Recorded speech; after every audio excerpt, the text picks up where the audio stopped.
Today's God story is about a day when fear, absolutely, the most afraid I've ever been in my whole life. It was just almost deafening fear. What happened is my son and I, I was visiting my son up in Nordic, which is a little town between Banff and Jasper in the Rocky Mountains, middle of nowhere. And we had taken this road way out in the middle, forestry road, way off into the hills, and then hiked up this deer trail up to the top of this mountain, or near the top of the mountain where this cave was that he wanted to show me.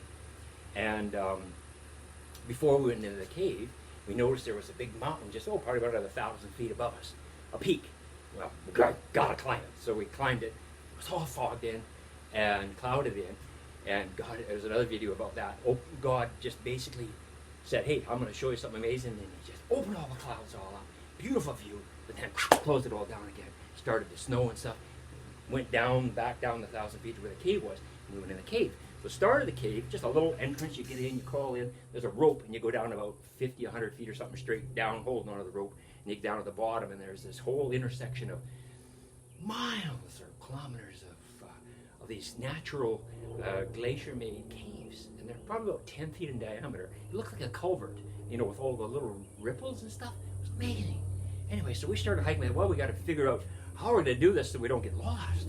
There's a lot of caves, a lot of forks in the road. And we thought, well, let's carve an arrow in there. And I thought, it wasn't working. And tried cairns, and I thought, well, look, there's lots of cairns around here. We'll get confused with the cairns, little rocks on top of rocks. I said, why? We'll just, every time we come to an intersection, we'll just go left. We'll go left, left. And then we come back, we'll go right, and we'll forget. So we did that. In about an hour, we went down the amazing cave, light on, really neat. But amazing, the light, just, the darkness almost absorbed the light. It was so dark down there. And turn around about an hour later and coming back, right. And all of a sudden, we come to this three-way intersection. And I go, I never saw a three-way intersection going down, or when we started. Where are we?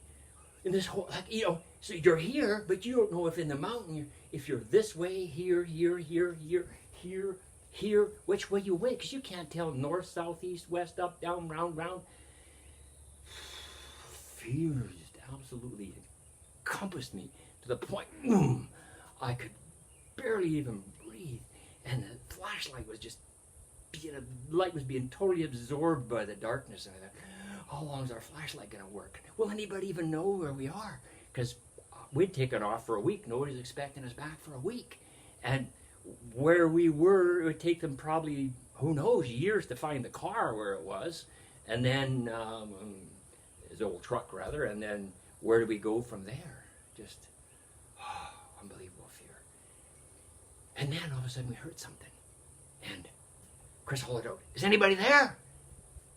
And this guy hollers back, Chris, is that you? John, what are you doing? So we just went around the corner, just right here, right around the corner.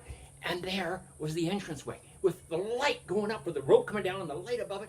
And John and his friends were coming down just right at that time. I had enough time to experience ultimate fear, but then heard John. Now, John was my son Chris's Bible school roommate back at Briarcrest Bible College in Saskatchewan, about 1,000 miles away, years before.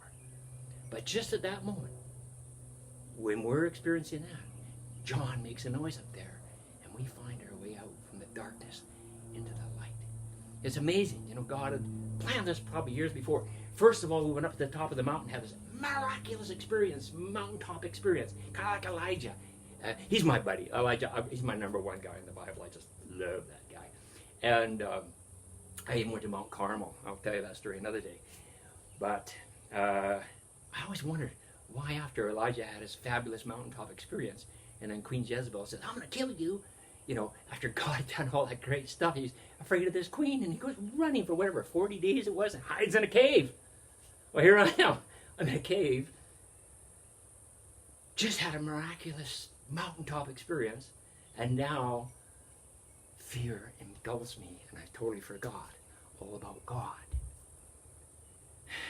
And yet, God had the whole thing in hand all the time, probably sitting there smiling. Come on, buddy. And you criticized Elijah?